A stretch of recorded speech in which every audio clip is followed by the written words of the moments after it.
Fantastic. So good morning, everyone. Good morning, everyone.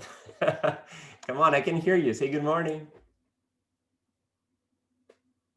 Good morning. That's great. So I'm a computer scientist, and I work at the Computer Science and Artificial Intelligence Laboratory at MIT.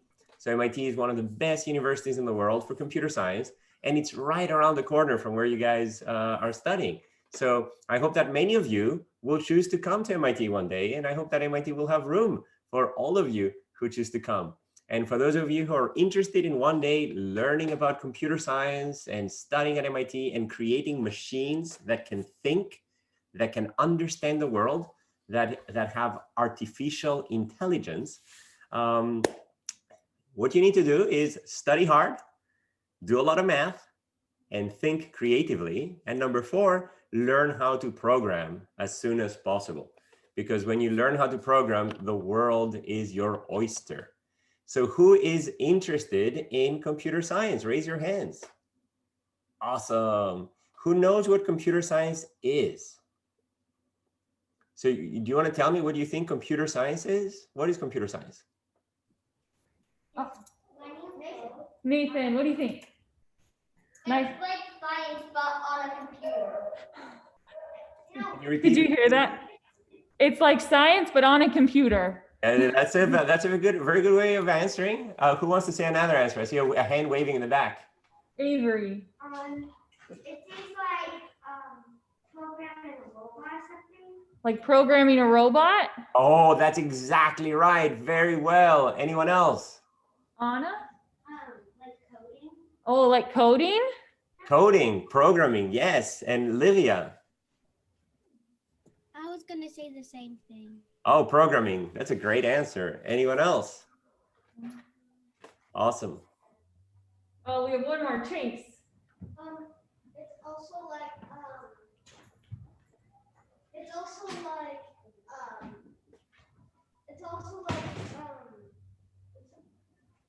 actually it was what Mama said. Oh, okay, like coding. Yep, like coding. Very good. Yeah. Okay, so what I'm going to tell you about today is how machines can actually be trained to become intelligent. So basically, what I've studied a field called computer science and artificial intelligence. So I've actually programmed machines that can think. I've programmed when I was a student, when I was not much more than what you guys are now.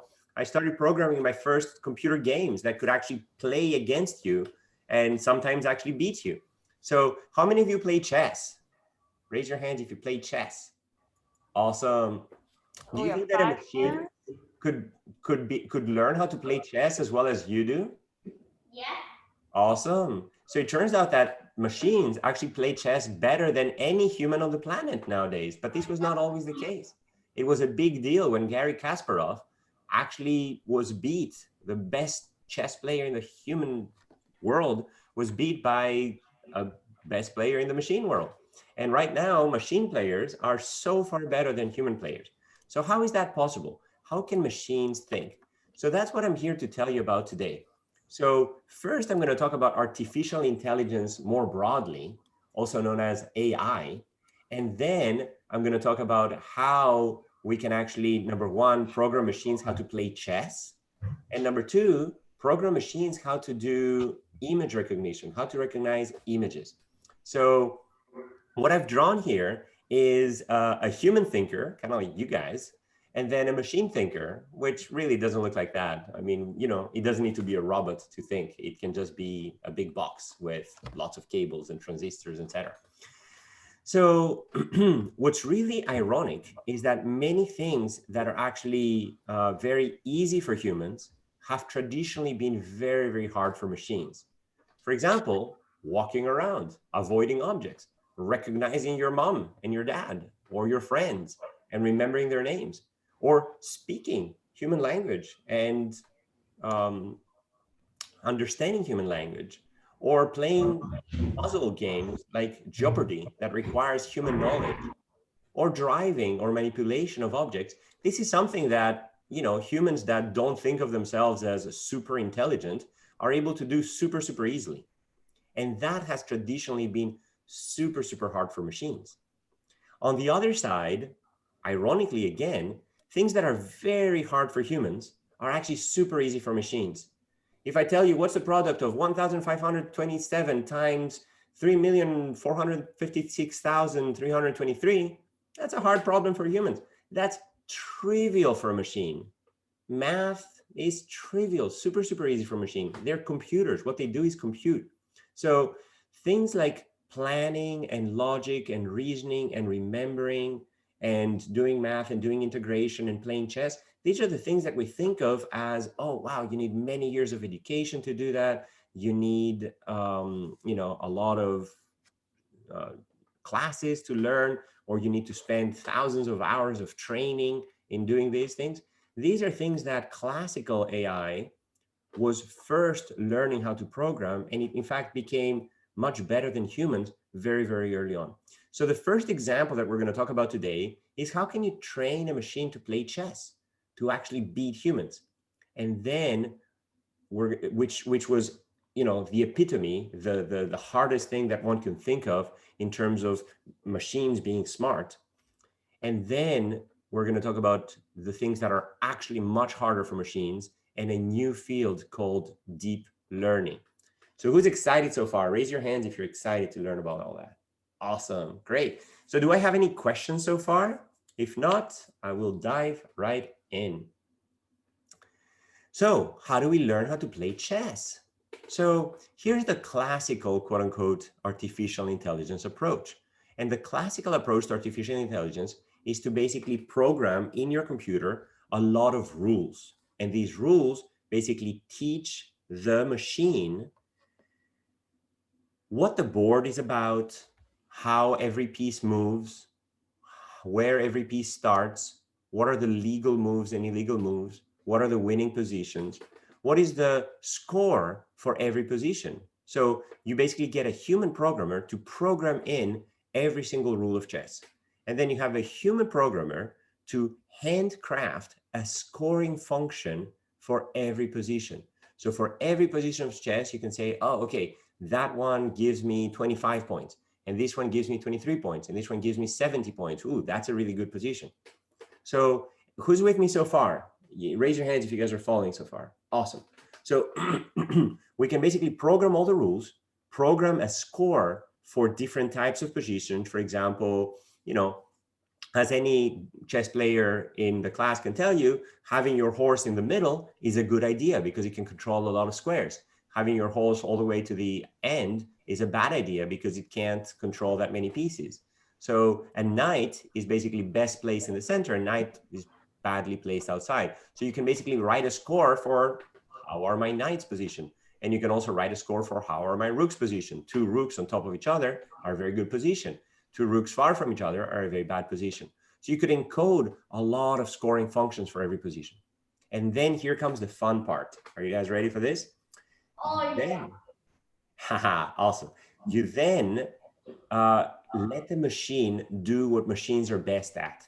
And what machines are best at is searching through many possibilities. So, going down this tree of all the possible options, or I can move and eat the, I can move my bishop and eat the knight. And that can then, result in moving the bishop here, or moving the bishop there, or moving the bishop there, and so on and so forth. Or alternatively, I could move the bishop and eat the other bishop, and so on and so forth, okay?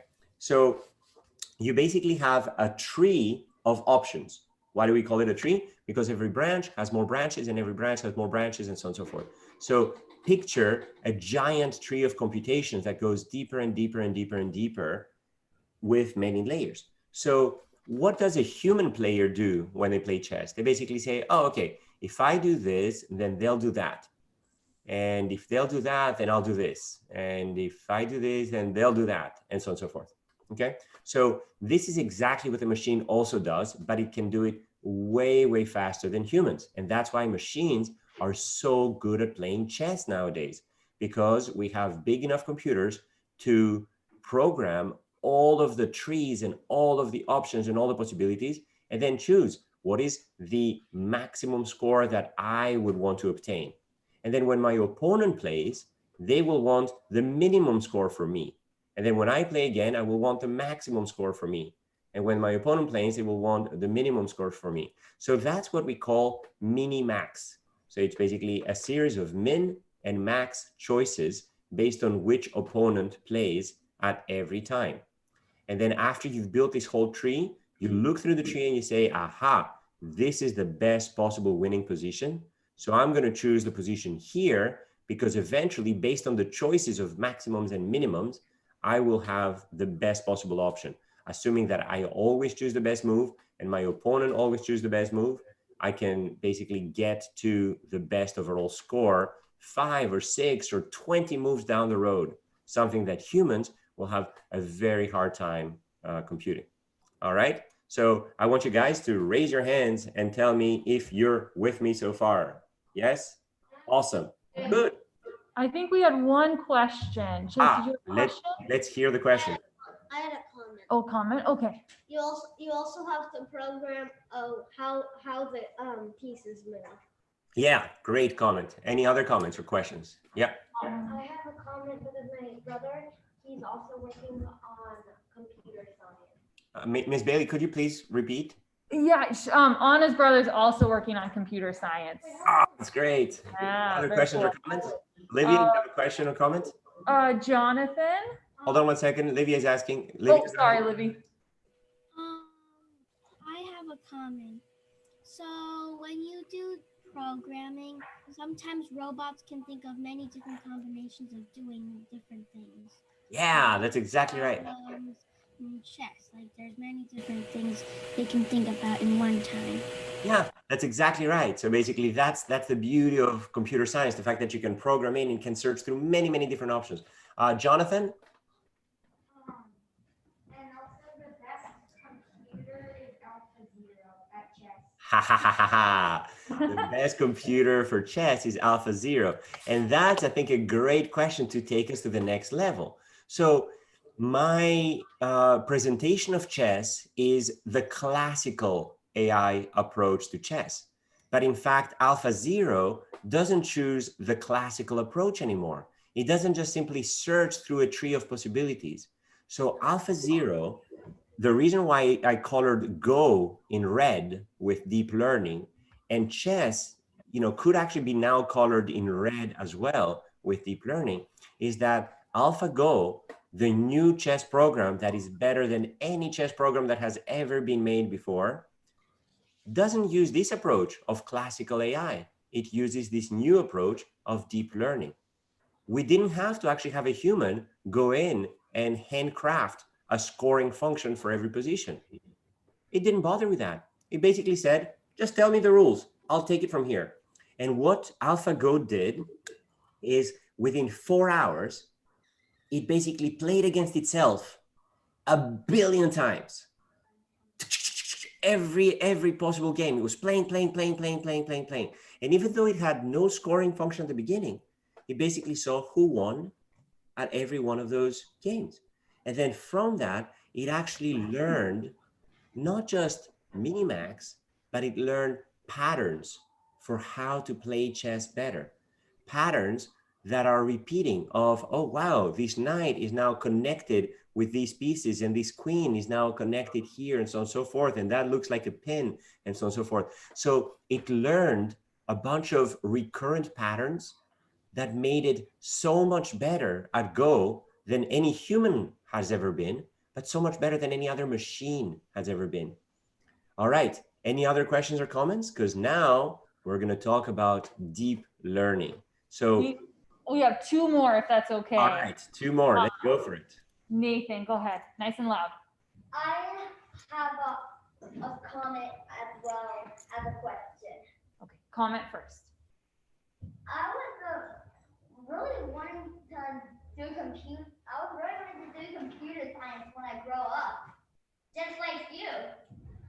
Thank you, Nathan. This is wonderful. But what I want all the students to do is ask questions about the lecture that I'm giving and whether you're understanding or not understanding in comments. I love all these comments and I love that you guys are excited, but let's ask comments that other people will be wondering about too. So we have maybe a question in the front here. You ready? Oh yeah, go ahead, Nathan, go ahead. So I was wondering if Siri could do all of that stuff. If who could do all that stuff? If Siri could do all of it.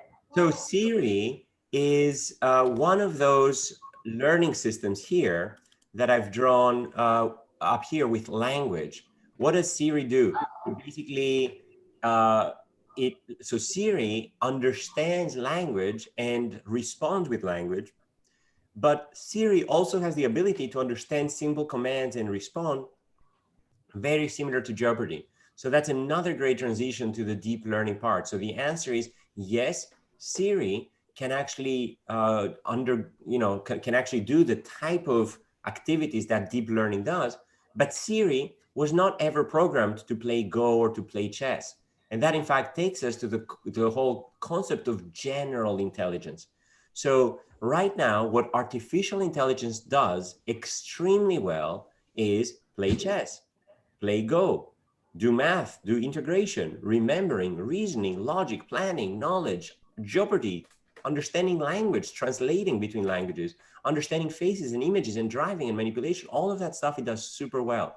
But every single artificial intelligence system that we build is specialized to one task. If you basically take the machine that plays chess and you ask it, is this a duck or a goose? It will have no idea. But if you take a machine that can tell whether it's a duck or a goose, and you ask it to reason and plan out a path through a map, it will have no idea how to do that. So we haven't yet been able to design a computer system that has general intelligence, that is able to do many, many different tasks. And even though Siri can do many, many things, it is extremely specialized in understanding language and then searching the web and finding answers for that language. That's a great question. Any other questions? Chases this question. Comment. Let's just do questions right now, okay? Okay, then I don't. Or why don't you ask a comment if you feel that it's a general comment that's useful to everyone? Go ahead. Okay. Siri is also made by Apple, which is one of the best companies in the world. Yeah, so there's many companies that are involved now in deep learning. Apple is one of them with Siri. Google is another one where you say, hey, Google, and then it does all kinds of things. Amazon is another one. We say, Alexa, do this and this and that. So there's many companies, Apple and Siri and Facebook and Amazon and Google, that are all working on better understanding the world around them through deep learning. Yeah, very cool. Well, what about Microsoft? Microsoft as well. Microsoft has a lot of research on artificial intelligence. They have a research center right here, right next to MIT, this Microsoft Research Center right on Memorial Drive. Dylan, you have a question? Oh no, you're just fixing your camera. Okay. This is too much for my brain right now. All right, so what I want everybody to do is stand up for a minute. Miss Hughes, are they allowed to stand up and stretch? Yes, absolutely. Let's stand up and stretch. And stretch. I'm standing up and stretching myself. Good for you. Now reach to the sky. There you go. Touch your toes. Nice. Miss Hughes, I do the same thing with my students, believe it or not. We have a stretch break in the middle. Yeah, it feels good, doesn't it, guys? Yeah. You know why we're doing the stretch break? Because it gets oxygen flowing into your brain, and oxygen brings energy to your brain. So I am doing this in a self-serving way so that I have more oxygen in your brain. Daddy, can you do jumping jacks? In the world, I don't have a lot of money to Whether I should do jumping jacks, you're saying? Very good, Jonathan. Very good. Right. All right, everybody back down. We're Awesome. All right. continuing class. Good job, guys. And then everyone just did it. Okay, Avery, sit down for me. Nice job, guys. Nice job. You guys can keep sitting up here if you want. That's fine. My back row, you can sit up front if you want. All right, all right. So, do you guys want to learn about more stuff? Yes. Awesome. Thank you, but this is too much for my brain. All right. So now I want you guys to tell me what you see. So, what do you see here? People. The city. Well, what I see is some stuff that are real and some stuff that are fake. Is that the city with it looks like All right. We have a hand up, but your name is Miss Hughes, and I don't know what your first name is. But go ahead from the video. My name is Olivia, and I see people. Perfect. Olivia sees people. Who sees other stuff that's not people? Olivia. I see buildings. People, buildings. So AF, I don't know what your name is. I'm sorry. Aubrey, and I see cars and trucks and school buses. Perfect. Cars and trucks and school buses. This is wonderful. Who else sees something that hasn't been mentioned before? What else do you see? Jonathan? a no turn sign. A no turn sign. Yeah, a no turn sign. So this is remarkable, right? You guys are just staring at a bunch of pixels in an image, and what your brain sees is objects. You don't see a bright green spot here, you see a tree. You don't see a blue dot here, you see the letter O, and that's part of cookies. You don't see just some black pixels and some red pixels and some white pixels. You see a no turn sign. You see an arrow and a stop, and that actually means no turn, and you're interpreting this. So when we say we can see, what we're actually doing is understanding the scenes around us. So no need to raise your hands anymore. So even if you can see additional things, you know, we can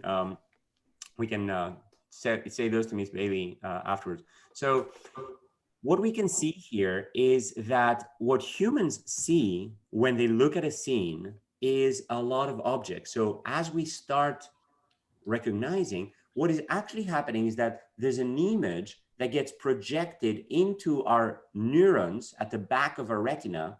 And then these neurons are feeding into our visual cortex in the brain, and they're sending a lot of stimuli, which are then interpreted by your brain in an extremely natural way as objects. And you don't even think about it, you just see these objects. So what I want you to do now is try to break out these components, and I'm gonna show you some images that challenge you to break out these components and see how we can go from a lot of pixels to basically understanding that there's an ad, that there's a road sign, that there's a traffic sign, a bus, a car, a tram, a person, a bicycle, and so on and so forth, and how we can actually have machines recognize these scenes. So we talked about how you can program a computer to play chess, because chess, you can actually encode all of the rules of chess, and it's a very well-defined game. Even though it's kind of hard for humans, it's actually trivial. It's super, super easy for machines. But recognizing a scene, there's no such thing as rules that I could encode. So how can machines recognize to see scenes? So first of all, let's talk about some examples of machines that are actually able to see. So I don't know, how many of you have seen Google Photos before? So raise your hands if you've seen Google Photos. So here's what I'm gonna do. I'm gonna search Google Photos for horses, okay? So I'm gonna type horse, and then just look at what does Google Photos show me. So these are photos that I took on April 23rd of horses. And then these are other photos that I took on January 21st of horses. And then there's more photos that my drone took as it was flying around the Pyrenees in France with horses. And guess what? Even this is recognized correctly as a horse. And there's, you know, Jonathan and his sisters riding a pony. And there's a sculpture of some horses in the Toronto airport. And there's some toy horses. And, you know, there's another sculpture of horses, and there's some ancient horses from the terracotta warriors in China. So the machine is actually able to recognize very correctly even this as a horse. I mean, this is remarkable, right? And yeah, I mistakenly recognizes this gorilla as a horse based on the shape that it's walking through, and this llama here as a horse. So sometimes machines make mistakes as well. What's really more remarkable is that machines can even recognize faces.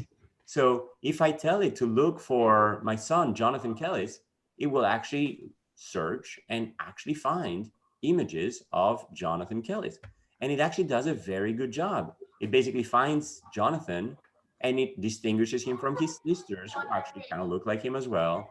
And it finds him in every pose imaginable and so on and so forth. This is quite remarkable. So Google is able to actually recognize this is actually his first communion in our whole family. And you can see Jonathan from the side is still recognized as Jonathan. So that's pretty remarkable. And if I search for a helicopter, and we'll basically again find images of helicopters. So did someone go in and type helicopter for each of those images? Absolutely no. And is this a helicopter? Well, it kind of has features of a helicopter. You can see that it has the shape of a helicopter. And so does this train for some reason. It actually has the same curve and so on and so forth. So how can a machine know these things? And how can it recognize a swan? So yes, cameras can take pictures. Taking pictures is easy. You just copy down all of the pixels you see. But now our phones are even able to understand the pictures we're taking, recognize objects within them, make sense of a scene, detect a person is moving, recognize a person's face among millions of faces.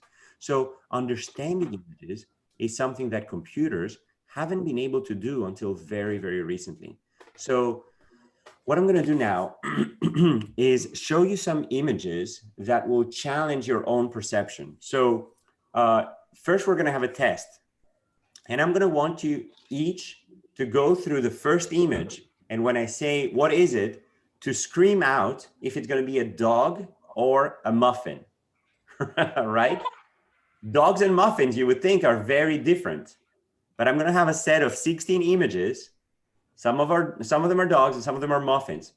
And when I say one, I want you guys to say whether it's a dog or a muffin. I want to scream out loud, dog or muffin. Okay. Are you ready? So We haven't seen anything I yet. haven't shown you anything yet. Are you guys ready? So first one, is it a dog or a muffin? Dog. Dog. Muffin. Dog and muffin. All right. Second image. Is that a dog or a muffin? Second image. Dog. Third. Muffin. Fourth. Dog. Dog. This one. This one. Dog. Dog. Dog. Remarkable, right? So notice. Stop, everyone. Notice that many of you got some of them wrong. And if you just glance really rapidly, you're like, my brain is hurting. Because your brain is basically firing with features that are associated with muffins and features that are associated with dogs that are getting confused. Are you guys ready to do way, way better on the second test? Yeah. So now I'm going to ask you to recognize whether it's a dog or whether it's a bagel. Are you guys ready for that? So I want one student to raise their hand and be ready to sort of call it out. In fact, you know what? I'm going to ask Miss Hughes to basically just go really rapidly through the images and say whether it's a dog or a bagel. Okay. So I'm going to ask you to go from the top left and then go 1, 2, 3, and just say, muffin, dog, etc. Okay. Are you ready? So dog or bagel. Wait, me too, or the class too? Only Miss Hughes will be taking this test. Oh boy. Okay. All right. Let's see how Miss Hughes does. Ready. Okay. Ready? I want you to Ready. go fast and say them in order, left to right, and then top to bottom. 3, Okay. 2, 1, go. Oh my gosh. That's really Bagel, bagel, dog, bagel, bagel, dog, bagel, dog, dog, bagel, dog, bagel, bagel, dog, bagel, dog. Woo! That was hard. Miss Hughes, the first one is actually a dog. Oh no, is it? You're right. Wait, what? That is. Oh, that's tough.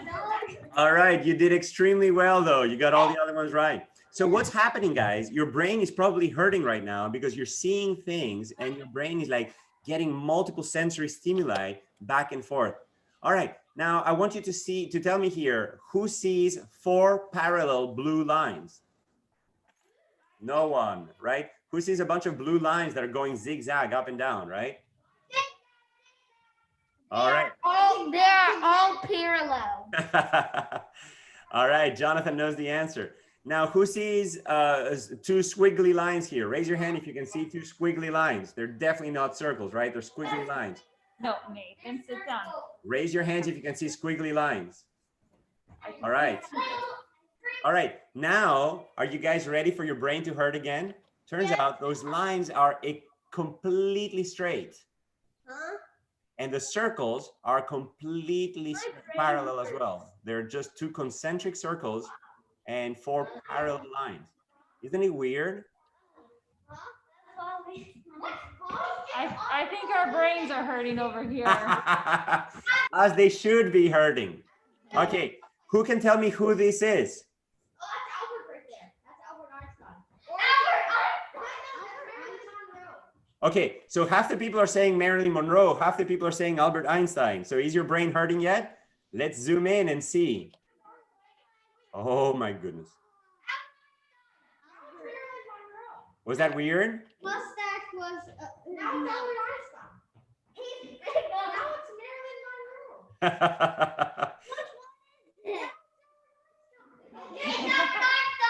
Monroe. All right. Raise your hand if your brain is hurting. Good. That's what it should be. So your brain is not programmed to do this. If you guys can still see Albert Einstein, squint your eyes a little bit and you will completely see only Marilyn Monroe and no Albert Einstein. Okay? But as soon as I zoom in. So why am I showing you all this? What I want you to realize is just like machines in the previous slide are basically catching some things that are not quite swans and calling them swans, and they're catching some things that are not quite horses and calling them horses, your brain makes mistakes too. It receives input from many, many features, and it tries to combine these features to make sense of the world. And sometimes the features agree and they reinforce each other, and other times they disagree and you get confused.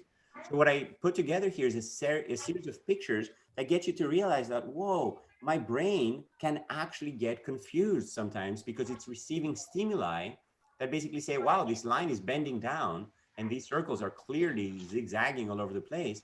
But in fact, they're confusing stimuli. And here, what I'm doing is that I'm encoding low-level features using one image and high-level sharp features using another image. So when you see with, the low-level features, you basically see Marilyn Monroe, but when you see with the high-level features, you see Albert Einstein. So that takes us to how your brain sees and how computers see, okay?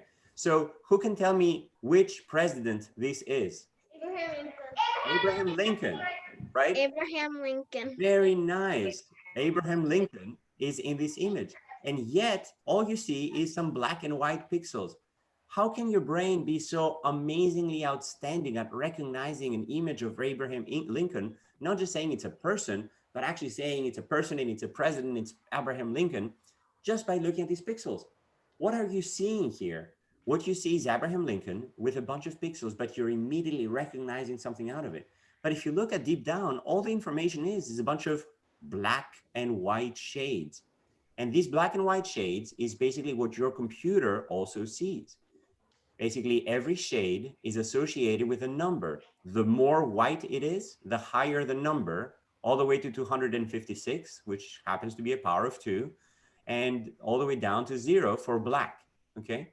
So what your computer sees is just this set of numbers.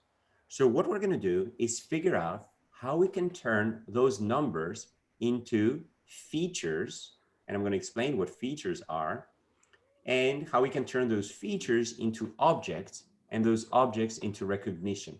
Okay, so this feature here is actually an eye, and that's a nose, and that's a beard, and that's a forehead and a head, and so on and so forth. And yet there's so little information there. So what goes on here? How is your brain able to recognize Abraham Lincoln? The way that it's able to do that is because it looks at context, and it extracts from that context information by doing local computation, comparing one pixel to the next pixel and extracting information. So who had heard the word pixel before today's lecture? So who had heard about pixel before? Awesome. So pixel actually means picture element. Okay, so I'm Greek, and as Jonathan has probably told you many times, I love, just like he loves, understanding the origin of the words. So I hope that you learned something today with pixel being actually a picture element, and it's just a dot in an image. So there's a question here. Go ahead. Okay. So how do I classify images based on pixels? How can I do that? So the first thing that I'm going to do is apply a filter to the image. Okay.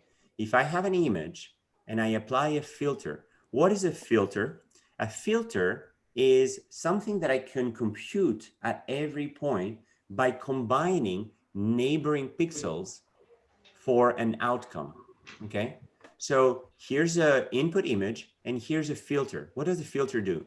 It basically adds up the value of the left filter and subtracts from it the value of the right pixel. So it adds one pixel and subtracts the other pixel. Raise your hands if you're with me so far as to what this filter computes. It computes this times the pixel, basically plus the value of the black pixel minus the value of the white pixel. So if I apply this filter here where both pixels are black, what is the answer going to be? Scream it out. The answer will be 0. If I add black and I subtract black, it's going to be 0. What about here in the middle where it's all white? If I add white and I subtract white, it's going to be 0 again. Awesome. And now what I want to know is if I transition from white to black, then the pixel value is going to be maximal because white is going to have 256 and black is going to be 0. So that's going to be 256 every time I transition between a white pixel and a black pixel. That value is going to be maximal. And when I transition from a black pixel to a white pixel, it's going to be 0 minus 256, and that's going to be the lowest value I can get. And guess what? This filter is an edge detector. It basically detects an edge in my image. It basically says, wow, I'm transitioning from one object to another object, and that's an edge. Okay? Raise your hand if you're with me here. I'm confused right now. Awesome. Nathan. So what you guys are doing right now is thinking like a computer. Instead of saying, oh, wow, it's clearly Abraham Lincoln, you're basically saying, well, 231 minus 149 and 149 minus 178, 178 minus 228, and then you're computing, you're applying a filter. That's what we call a convolutional filter. Why do we call it a convolutional filter? Because it convolves. Con means together, to volve means to turn. So evolution means, turning away from what you were before. Revolution means that you're turning things around. Kind of like when you're doing a revolution around the sun or when you're doing a revolution that changes the government. Now a convolution is when you combine two things together. So can you guys say convolution? Oh, Miss Bailey, you're muted. So I can't hear any of the students anymore. Sorry, we're muted. That's why I was like, nobody's participating anymore. All right, can I say convolution? Awesome. So that's a convolutional filter. It's a filter that combines, that convolves multiple pixels together. And I can compute these convolutional filters to sharpen an image. Notice this image is a little blurry, and I can sharpen it by adding the value of the central pixel and subtracting the values of the other pixels surrounding it. And that actually sharpens it. That basically amplifies the differences between neighboring pixels. Or I can build an edge detector, or I can build a strong edge detector, and so on and so forth. So these are different feature maps that I can compute on my image. So here's one example of taking such a filter, such a convolutional filter, and then applying it to this image. Multiply it to the top left quadrant.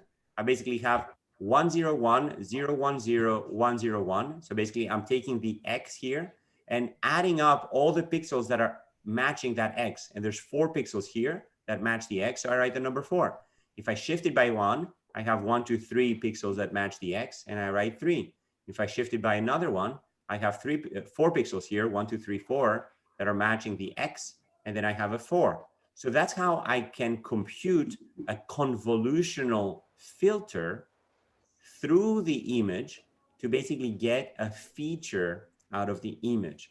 So a feature is an edge, or, you know, the edge detection here. When I apply my filter on my image, I detect different types of features on the image.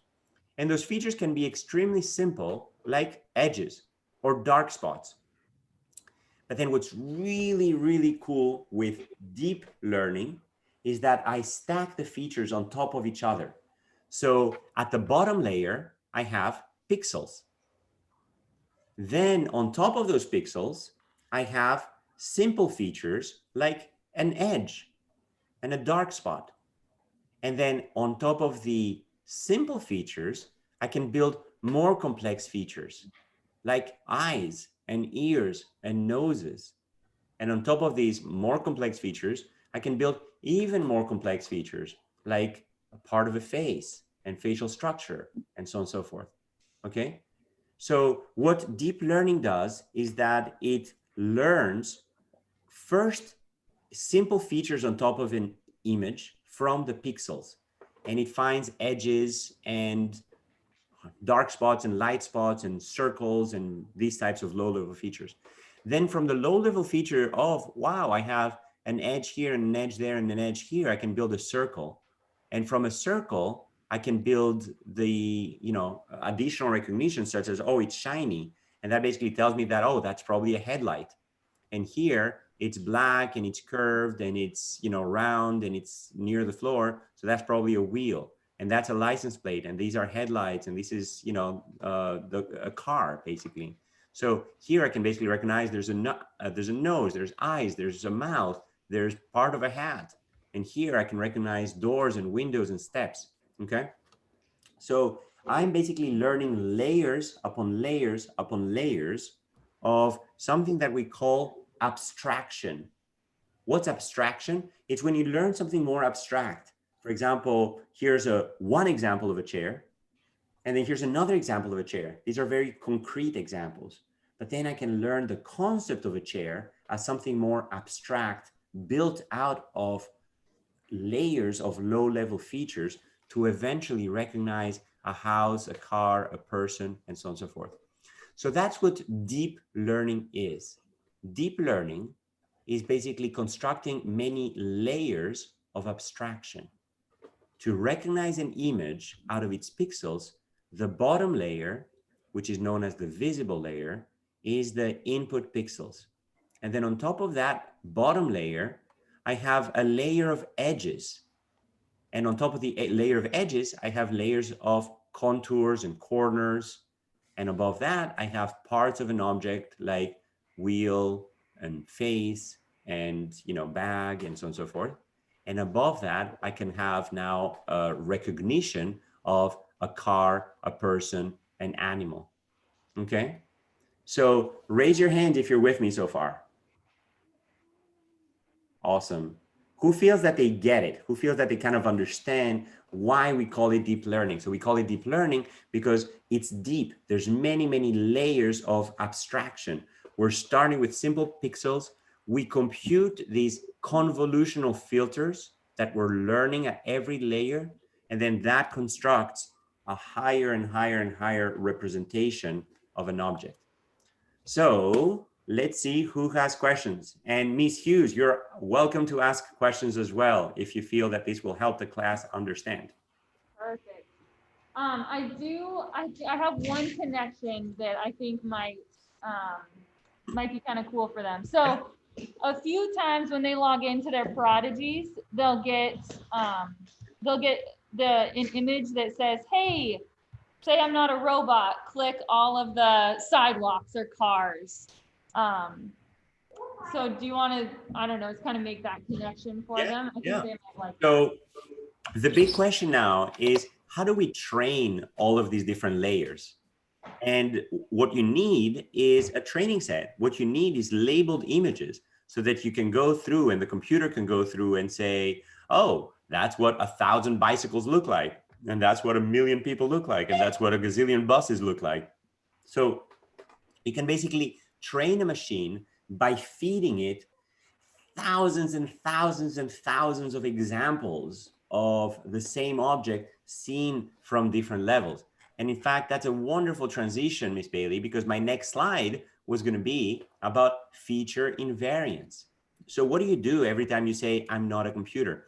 You're actually training the computer to have more training examples. And these are very often examples where the machines that are sort of, getting trained were unsure of something. So now you're actually doing work for those computers. So for example, to recognize a statue, would you only recognize it from this angle or also from that angle and also from that angle and this shading or all kinds of shading? Or recognize a person when they're super tall, but also when they're super short. And when a cat is like stretching on your couch, you can still recognize it as a cat. Or when it's partially occluded. Or when a chair has many, many different types of forms, you can still recognize all of them as chairs. And when there's clutter in the background, you can still recognize a leopard cat in a leopard couch. So how can you do that? The way that you do that is by feeding the system many, many examples of this feature. So let's go back to the example of recognizing swans. So you could basically say, okay, great. I've now learned that it has a round elongated oval with some orange protuberance and a long white rectangular shape that corresponds to the neck, and then an oval shaped white body. And, maybe I can recognize swans this way. So if I told you look for a swan, that's probably what you would look for. But then when it flies, you basically see that it might have or not have these large white symmetric blobs surrounding the body. And it might have or not have these legs protruding out. And the neck might actually be perpendicular to the shape, or it might actually be parallel with the shape of the head. And you can still recognize a swan if it reaches back. But now that the beak can be turned backwards and the long white neck can bend around, it's not necessarily straight. And the black feet might actually have very different shapes. And the white tail is usually far from the head, but now sometimes it's close to the head. And when it turns around and it looks at you, those small black circles might be facing the camera and sometimes both be visible rather than just one. And when it dives, you don't see any of these features. When it's cold and it hides its beak inside its wings, you don't see any of that. And when it's a balloon, you can still see that. And when it's a man in a tent that's hiding to photograph swans, you can still see that. And remember how we always think about swans as white? Well, you can still recognize a black swan as a swan. And remember, when I searched Google Photos, the images that I got back for swan were actually including this large inflatable swan that we were playing with. And it still recognized it as a swan, even though no one went in to type this in. So how's that possible? It's possible by basically applying these convolutional filters and learning these images in many, many different types of situations. And by doing that, you're basically feeding the machine many, many examples that it can basically say, aha, now I'm learning what a human is made out of. And it's usually when intermediate features and these higher level features, I can now start seeing, oh, wow, there's an eye here, an eye there, and a nose there. That must be a human. Okay, that must be a face. And if I see arms near that, these long objects, I can now recognize a person. Okay, so the way that this is done is by having these layers and then adjusting the weights to learn any function. So you basically have a set of these layers that are connected together. And what you're learning is numbers on these arrows that basically say, how will I combine this feature to now construct that feature, and this feature and that feature and that feature to now construct an object. So basically, a face is made out of eyes and noses, and an eye is made out of circles and corners, and a circle is made out of edges, and a corner is made out of two vertical edges to each other. So I can basically learn these layers by adjusting the weights of how will I combine the bottom layer to construct objects at a higher layer and a higher layer and a higher layer. Okay? And that basically is the basis for how we can actually do learning. No one has the time or energy. We just don't have enough humans on the planet to go in and train neural networks for every single class of object that we can imagine. So what we do instead is that we automatically learn these weights, and we even automatically learn these features by giving a lot of examples to those images. And some of those examples, you guys construct when you're passing this test that, am I a human or not? You're basically saying, well, here's a bunch of negative examples for a cat, and here's a bunch of positive examples for the cat, and you can adjust the weights accordingly. Okay? Who feels that they've learned stuff so far? Raise your hands if you feel that you've learned stuff today. Awesome. That's great. All right, now we're gonna switch gears again and talk about your own brain. Who wants to learn about your own brain and what it does? Yeah, awesome, great. So, sorry, who's that? Yeah, we have a couple questions. Okay, let's go for it. Question. Okay.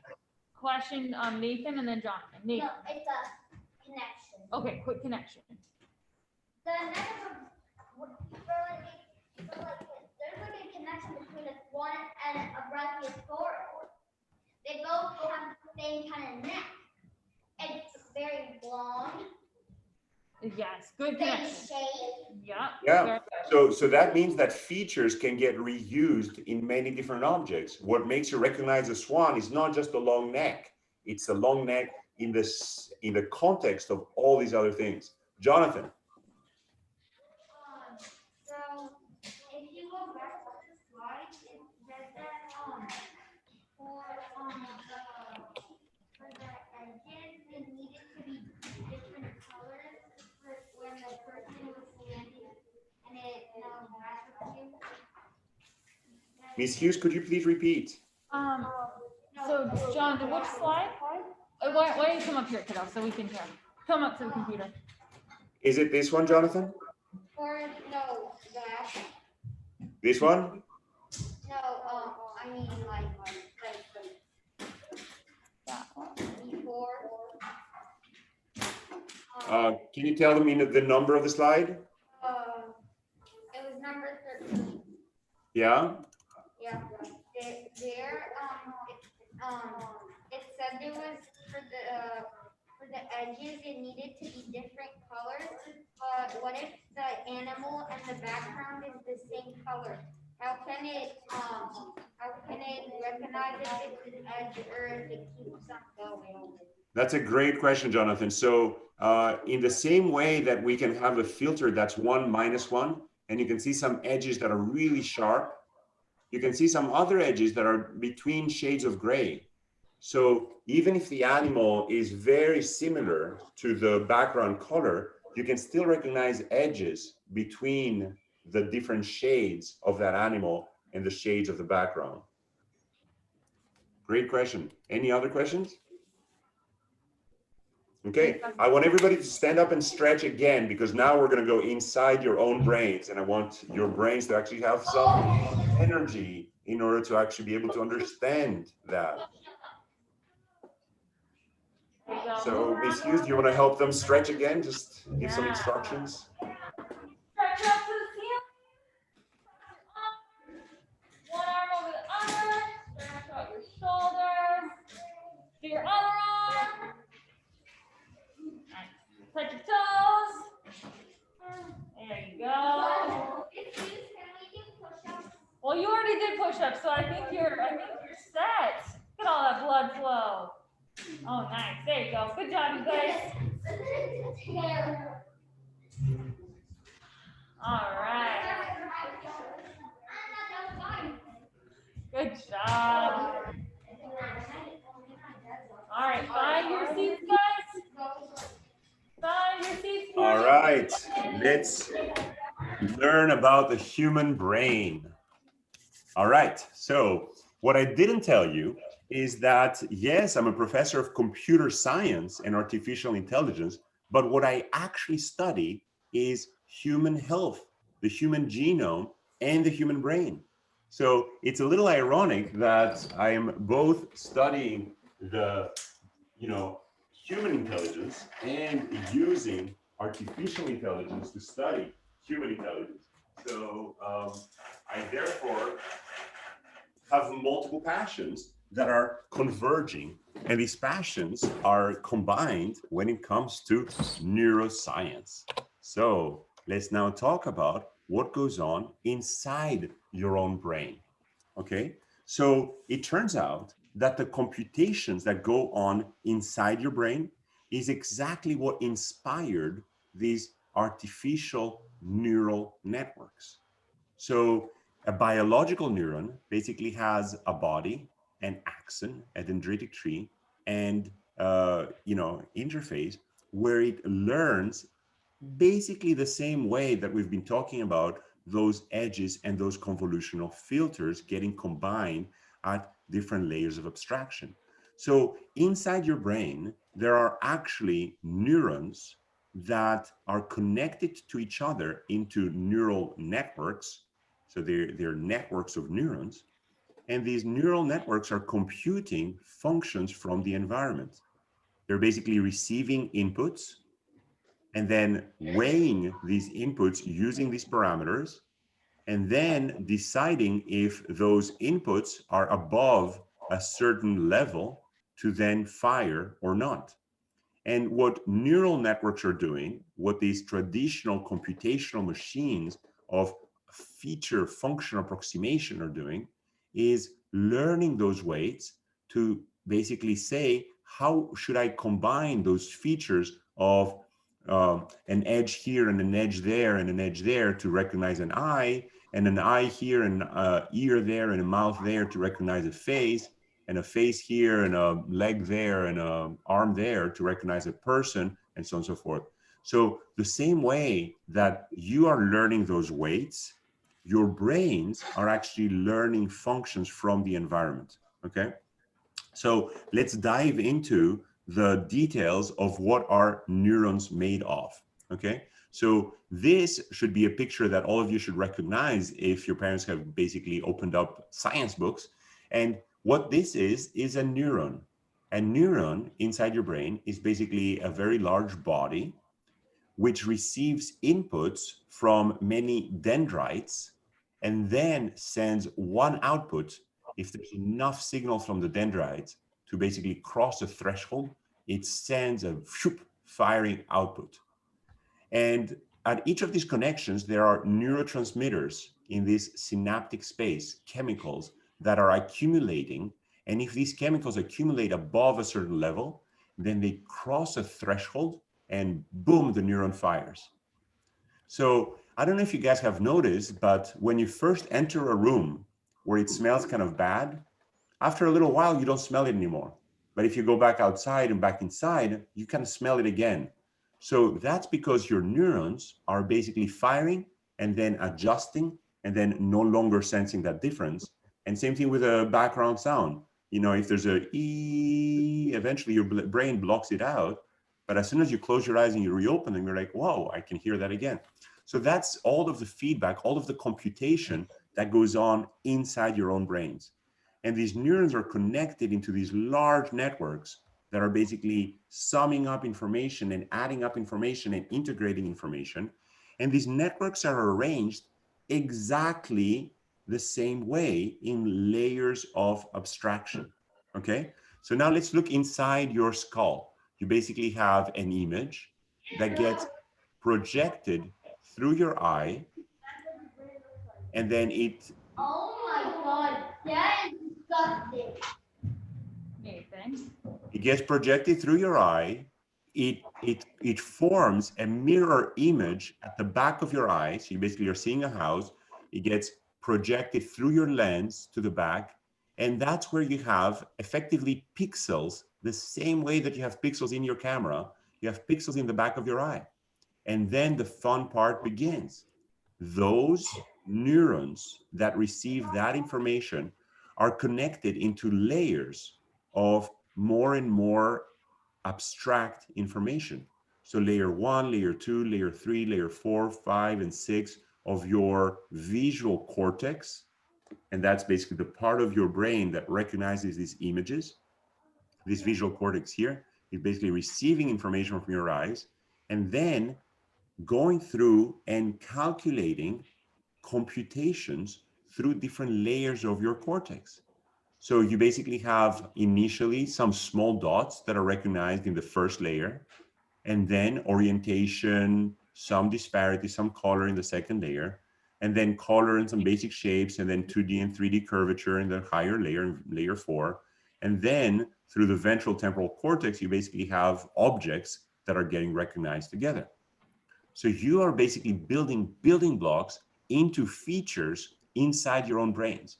You have edge detectors inside your own brains. You have bar detectors based on neurons that are arranged in a way that will fire if there are differences in the pixel intensities between neighboring pixels of your brain.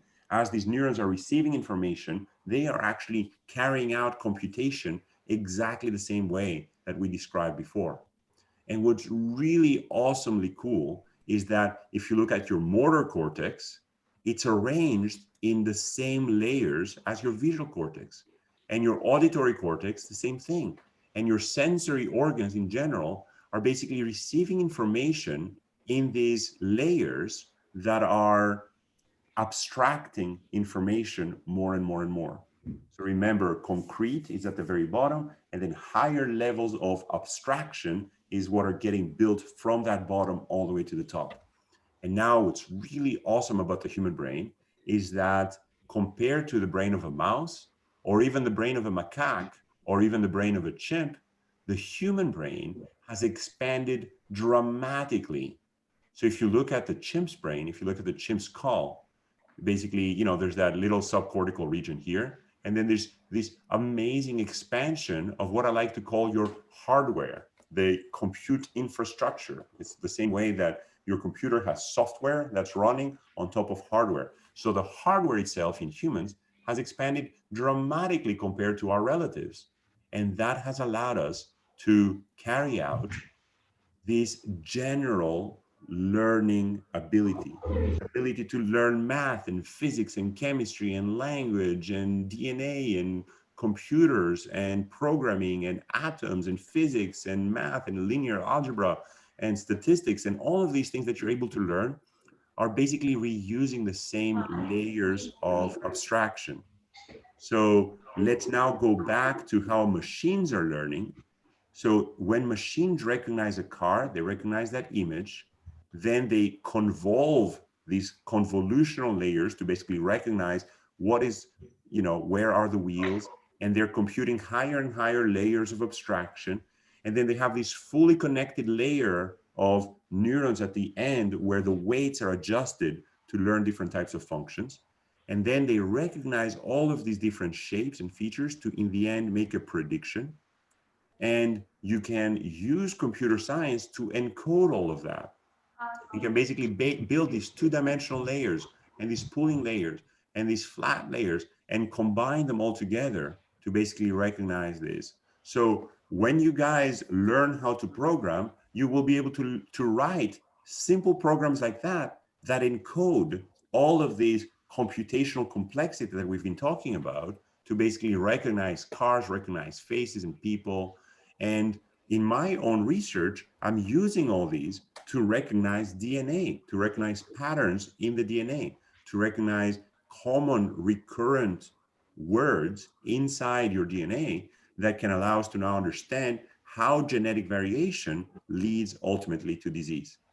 So what I want you to take away from today's lecture is the complexity of artificial intelligence and this migration from the traditional, oh, we're going to have a human encode all the rules, to eventually these machine learning, representation learning, and deep learning, where instead of having this hand-designed program and these hand-designed features, we're basically learning the features automatically.